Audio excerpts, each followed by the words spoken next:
Pfaff transformation for hypergeometric function.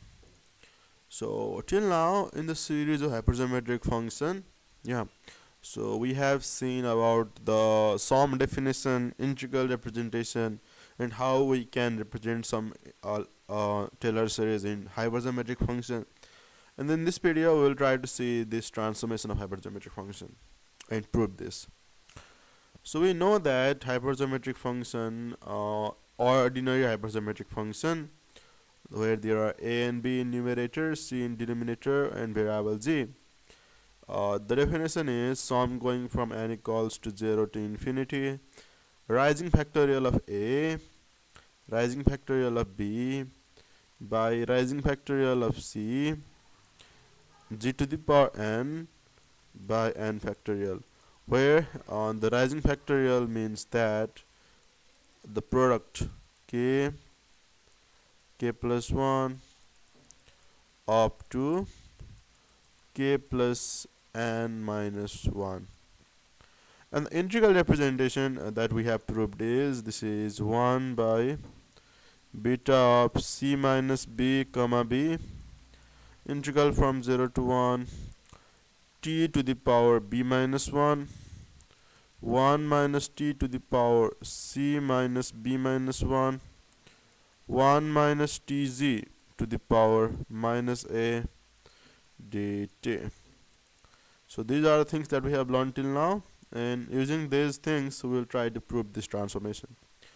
Basically we will use the integral form, 2f1 for a, b, semicolon c, semicolon g. This is equal to integral 1 by beta of c minus b comma b, and then integral from 0 to 1 of t to the power b minus 1, 1 minus t to the power c minus b minus 1, by 1 minus tz to the power minus a dt. Now we use the King's rule. If you don't know about King's rule, I will write in short over here. So integral from a to b of f of x dx, this is actually equal to integral from a to b of f of a plus b minus x dx. You can make sense of this by integrating it, taking the antiderivative and evaluating at a and b. You will see the result immediately.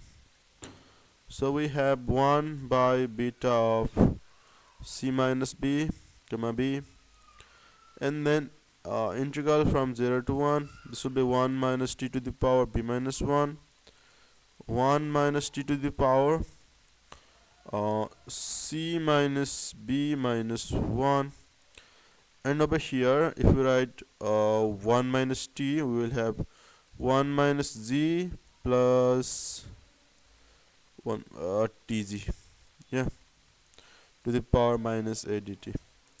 Now let's take 1 minus z common. That gives us 1 minus z to the power minus a. Now basically over here we have c minus b, and over here we have b, yeah. And now what I can say is sorry, now this is only t, I'm sorry for that, yeah. If we have replaced t by 1 minus t, this is just t. Now our b has been replaced by c minus b. That's why we will try to change it to c minus b, and then in place of b we can write it as c minus b, yeah. And this is because if like c minus b is our new b, then this is just c minus b again. So that's why I have changed it. Integral from 0 to 1, and we can write this as now t to the power c minus b minus 1, and then 1 minus t to the power, this is now c minus b minus 1, yeah, yeah. And then now this will just be 1 plus t g by 1 minus g to the power minus a dt. What I can do is I I can make this minus and write this g minus 1. Yeah, I can make this minus and write a g minus 1 over here. Okay, so now it's in the form that we want. So basically, if this is our new b, we have c minus b over here, and we have 1 minus t times some variable to the power minus a, and also b c minus b over here. So this is exactly in the form of the hypergeometric function. Yeah, so this can be written as a hypergeometric function 2 1. Now our a is a itself, b is c minus b, yeah, c is c itself, and variable is z by g minus 1. Okay, now this is a hypergeometric function 2 1, and then a b c g. So this is a new transformation, also known as Pfaff transformation. Pfaff. Okay. Now, now we do have other form as well, where it's minus b over here and minus a over here. Yeah. Yeah. So c minus a is there and minus b over here. So we can obtain that in the following way. So basically, if we see the sum definition of hypergeometric function, we can see that a and b are symmetric with each other. Yeah, that's why it doesn't matter like substituting, like changing a and b. This should also be equal to 2h1 b comma a semicolon c semicolon g. These two are actually equal. Yeah, and so now this can be written as 1 minus g. Now we are interchanging a and b, so we can interchange a and b, minus b 2h1. Now this is b, c minus a, c, g by g minus 1.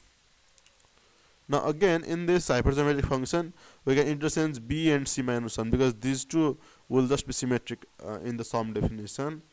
So if we interchange those two, b and c minus a, we will get c minus a comma b c g by g minus 1. Okay, so I think we have proved the second Pfaff transformation as well. Yeah, 1 minus g to the power minus e 2. How come I write h over here instead of f? I'm sorry for that. Okay, just understand that all of these are in fact f. I think I wrote as for hypergeometric function, though it should have been f. Yeah, okay. So now we have 1 minus g to the power minus b 2f1 c minus a b c g by g minus 1, and 1 minus g to the minus a 2f1 a c minus b c g by g minus 1. Okay, so we have proved both of them, and it just involved the King's rule. Yeah, and after using King's rule by some easy manipulations, we got the result. Yeah, I hope you enjoyed this video, and check the next video for Euler's transformation of hypergeometric function.